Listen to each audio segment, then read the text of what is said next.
Okay, so I've just pulled out the watering spike from one of the plant pots, and I came in the following day and this was empty.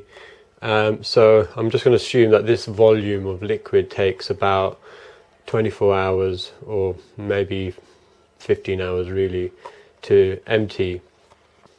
I'm going to make another two for the other two plant pots, but I'm kind of toying with the idea of having a larger reservoir that feeds these 3 bottles.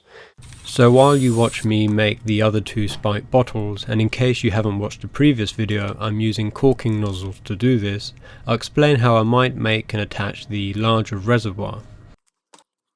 If I could drill through a bolt lengthways, I could bolt that bolt using a nut onto the hole that I've drilled upon the reservoir bottle.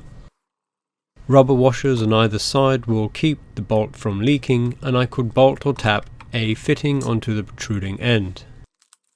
This could be a compression, push fit, or even aquarium hose tail fitting. This is the bolt that I'm going to try drill through. I'm going to start with it on the edge of this vise and then move it across, and I'm going to be drilling with a 3.5mm bit.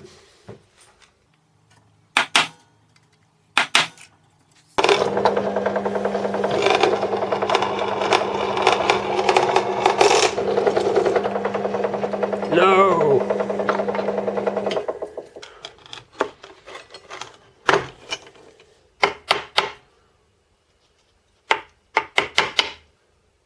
Maybe if I had better drill bits I could actually get through. These are, well, it says 8.8 CW. Don't actually know what that means. So after getting sharper drill bits, I drilled a 3.5mm hole through the entire bolt and a 5mm hole about halfway down the threaded end. I then drilled the bottle top so the bolt would fit through, and tightened that in place with rubber washers between the nut and bolt.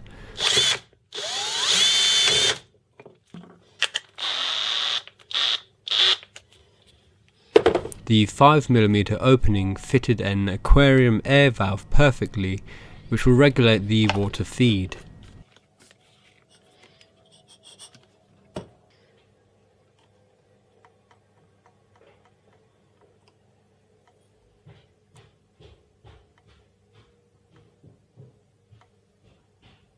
It's worth mentioning at this point that you can get nylon nuts and bolts, which would be far easier to drill through. On the opposite end I could actually attach a hose like this, and that could then run into a pot or into the next stage of the watering system. So I needed to sort out the space where these plants are going in the studio, and there's only one window, so I don't have much choice.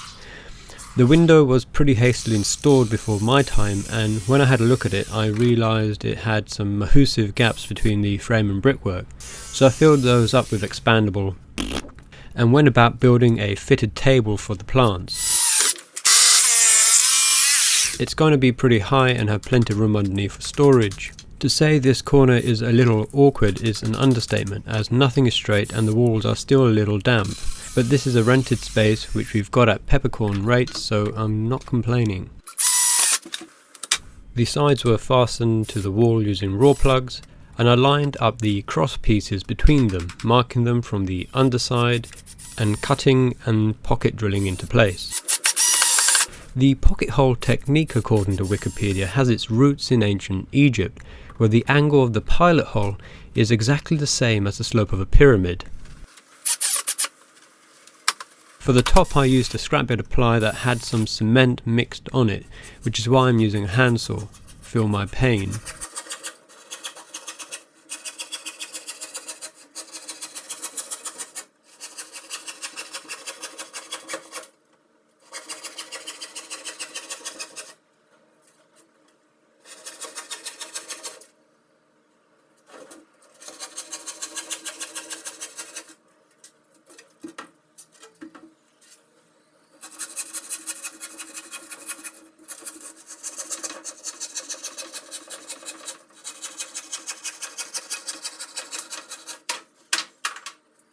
It's not perfect, but I didn't want to make several cuts like that, and I could fill the gaps later with scrap.